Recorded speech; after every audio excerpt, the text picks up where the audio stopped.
नमस्कार दोस्तों। क्या आप जानते हैं कि आने वाले समय में कौन सी कंपनियां भारत की किस्मत बदलने वाली हैं? वेदांता ग्रुप के चेयरमैन अनिल अग्रवाल ने एक बहुत बड़ा विजन शेयर किया है। अगर आप शेयर मार्केट में इन्वेस्ट करते हैं या देश की इकोनॉमी पर नज़र रखते हैं तो आपको वेदांता लिमिटेड के इस नए अवतार और देश में बढ़ते इन्फ्लेशन के इस नए डेटा को जरूर समझना चाहिए। आज की वीडियो में हम बात करेंगे कि वेदांता कौन से बड़े एसेट्स पर दांव लगा रहा है और मार्केट में एआई का क्या फ्यूचर है। हाल ही में एक बड़े इकोनॉमिक समिट में अनिल अग्रवाल ने साफ कहा है, भारत अब क्रिटिकल सेक्टर में इंपोर्ट पर निर्भर नहीं रह सकता, हमें आत्मनिर्भर बनना ही होगा। इसी कड़ी में पोस्ट डिमर्जर के बाद न्यू वेदांता लिमिटेड का फोकस अब पूरी तरह से क्रिटिकल और स्ट्रेटेजिक मेटल्स पर आ चुका है। इसके तहत अब कंपनी के पास कई मजबूत एसेट्स हैं, जैसे हिंदुस्तान जिंक, जो भारत का सबसे बड़ा इंटीग्रेटेड जिंक प्रोड्यूसर है, जिंक इंटरनेशनल। इसका टारगेट एक दशक के अंत तक अपनी कैपेसिटी को 1 MTPA तक ले जाना है। स्टरलाइट कॉपर, जो भारत के कॉपर मार्केट का लगभग 35% हिस्सा संभालता है। निकोमेट, ये भारत का एकमात्र निकल प्रोड्यूसर है जो ईवी और बैटरियों के लिए बहुत जरूरी है।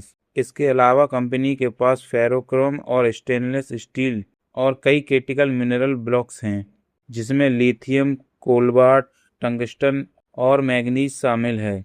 ये सारे मेटल्स आने वाले समय में रिन्यूएबल एनर्जी और डिफेंस सेक्टर की रीढ़ की हड्डी बनने वाले हैं। अब बात करते हैं थोड़ा मैक्रो इकोनॉमी की। वेस्ट एशिया में चल रहे तनाव की वजह से ग्लोबल मार्केट और एनर्जी इन्फ्लेशन पर दबाव साफ दिख रहा है। अप्रैल 2026 में भारत की होलसेल प्राइस इन्फ्लेशन WPI बढ़कर 42 महीने के उच्चतम स्तर यानी 8.3% पर पहुंच गई है, जो मार्च में सिर्फ 3.9% थी। इसका सबसे बड़ा कारण क्रूड ऑयल की बढ़ती कीमतें हैं। फ्यूल और पावर सेगमेंट में महंगाई दर 24.7% तक पहुंच गई है, जबकि मिनरल ऑयल इन्फ्लेशन सीधे 39.5 पर जा पहुंचा है। इसका सीधा असर मैन्युफैक्चरिंग, केमिकल्स और इंफ्रास्ट्रक्चर के जुड़े सेक्टर पर पड़ सकता है। एक्सपर्ट का मानना है कि इस महंगाई को काबू करने के लिए सेंट्रल बैंक आने वाले समय में ब्याज की दरों को लंबे समय तक ऊंचा रख सकते हैं, लेकिन लॉन्ग टर्म में इंफ्रास्ट्रक्चर और क्लीन एनर्जी का काम रुकने वाला नहीं है।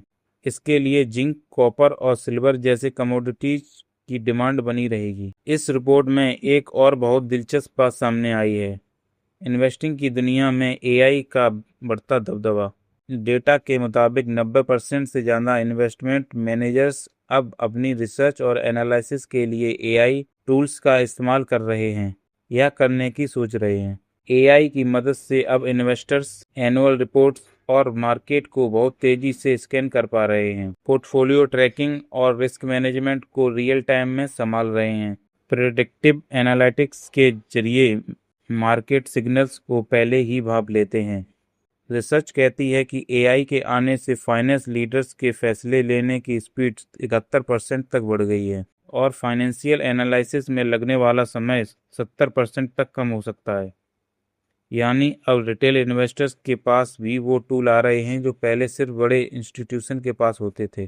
तो दोस्तों, चाहे वो वेदांता का क्रिटिकल मिनरल पर बढ़ता फोकस हो, बढ़ता हुआ इन्फ्लेशन हो, या फिर इन्वेस्टिंग में एआई का इस्तेमाल, मार्केट बहुत तेजी से बदल रहा है। एक स्मार्ट इन्वेस्टर वही है जो इन बदलावों को समय पर समझे और सही जगह अपनी पोजीशन बनाए। आपको क्या लगता है, क्या वेदांता का ये नया रूप शेयर होल्डर्स के लिए फायदेमंद हो सकता है? नीचे कमेंट करके ज़रूर बताएं। वीडियो पसंद आई हो तो इसे लाइक करें और शेयर मार्केट की ऐसी ही गहरी और सटीक जानकारी के लिए चैनल को सब्सक्राइब करें। मिलते हैं अगली वीडियो में। धन्यवाद।